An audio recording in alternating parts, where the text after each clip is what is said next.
everybody, Brickhouse here, and Disney's at it again.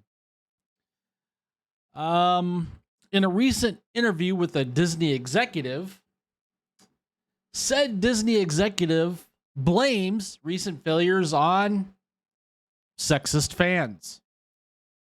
Now, this past year, Disney has seen a string of box office disappointments. Not only box office disappointments, but also disappointments as far as Disney Plus. But according to one high-ranking executive, the blame doesn't lie with the films themselves or streaming shows, TV shows, but with the fans. In a recent interview, the executive pointed the finger at what he referred to as sexist fans, who he claims have been resistant to the studio's push for more diverse and inclusive storytelling. He went on to say that these fans are holding Disney back from progress and that their negativity is hurting the company's bottom line. Now, I'm going to dive into this a little bit more, but, you know, blaming the fans for your failures isn't going to draw more fans to your projects. It's real simple. You want to call fans every ist and ism and toxic and whatever else you can think of? Be my guest. That just means you're going to lose money and keep losing money until you put out things that, you know, entertain people instead of promoting the message. Now, this article that I found, which was actually posted yesterday over on Word of Real, Disney exec blames fans for recent failures. I kind of changed that title up a little bit, but you get the gist. Now, Disney's in shambles right now. We've got the lawsuit with the state of Florida. We have the most recent complaint filed about their DEI initiatives.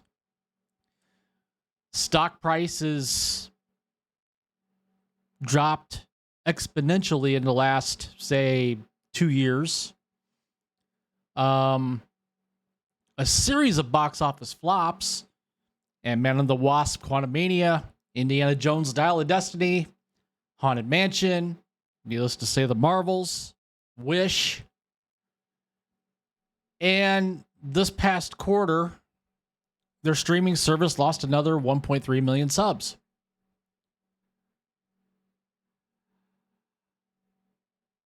But instead of blaming those inside the company for failures,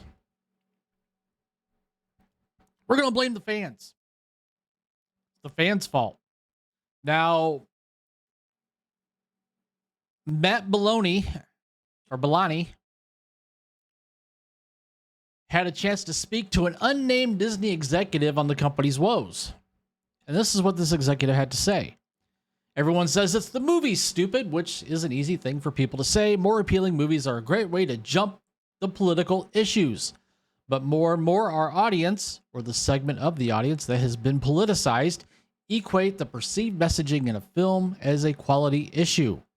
They won't say they find female empowerment distasteful in the Marvels or Star Wars, the latest trilogy starring Daisy Ridley, but they will say they don't like those movies because they are bad, quote unquote. So, quote, make better movies, unquote, becomes code for make movies that conform to regressive gender stereotypes or put men front and center in the narrative.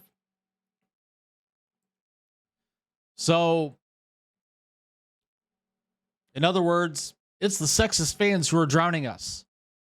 Blaming audiences for their recent failures isn't going to end well. The anonymous exec doesn't even tackle the fact that almost every Disney flop from last year was met with mediocre reviews. Again, it's about being entertained. People want to get away from politics, get away from what's going on in their daily lives. They just want to spend a couple hours to go to the movies and be entertained and enjoy, we'll say, using Indiana Jones as an example, Indiana Jones and the Last Crusade, which, by the way, is the last Indiana Jones movie. That film was entertaining. It told a story. It developed characters like Indy's dad. Not like Dial of Destiny, which was insufferable because of Phoebe Waller-Bridge. They're just playing the blame game. Remember when Disney CEO Bob Iger blamed the Marvel's failure on director Nia DaCosta? A separate report described Iger as overwhelmed and exhausted about the company's recent box office bombs. Disney Plus has reportedly been losing hundreds of millions of dollars every quarter. Yes, that total, I think, is over $2 billion now in the last 3 quarters, possibly 4 quarters. They keep saying, well, we only lost 300 million, so we're doing better. Yeah, but you're still losing 300 million. You still lost 500 million the previous quarter. You still lost 900 million the quarter before that.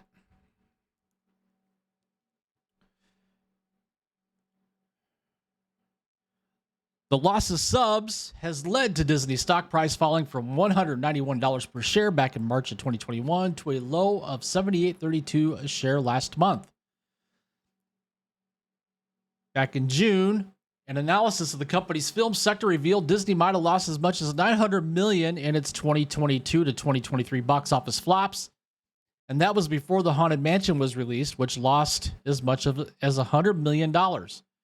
Not to mention the fact that that's probably even higher because we did find out that they cooked the books a little bit on the budget for Doctor Strange. It actually cost $100 million more than what they reported. Just saying. At least Iger has somewhat acknowledged an intention to stray away from the culture wars the company has been embroiled in these last few years. Iger has blamed the creators at Disney for losing sight of what their job should be. In his own words, Iger says, entertain first, not messages. Does Bob really believe that? I don't think he does. I think that's just lip service. He adds that stories infused with proper positive messages for the world can be great, but that it shouldn't be forced upon an audience. Too bad he doesn't believe those words coming out of his mouth. It's not all doom and gloom for Disney. They do have Deadpool and Wolverine coming out this summer.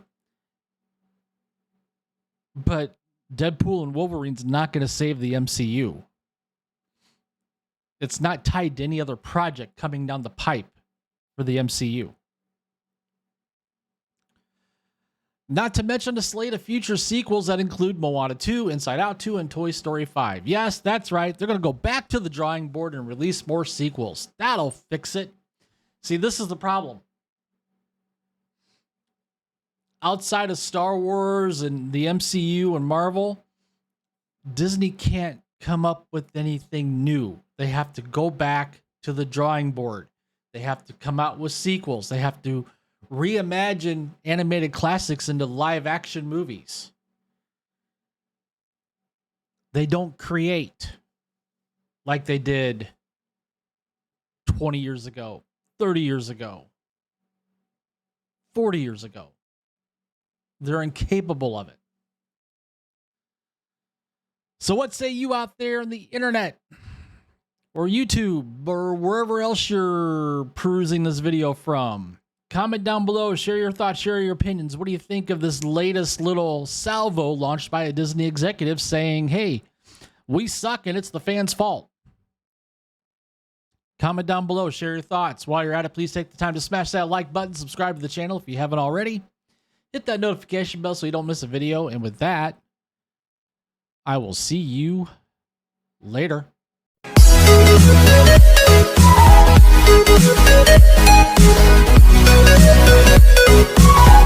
We'll be right back.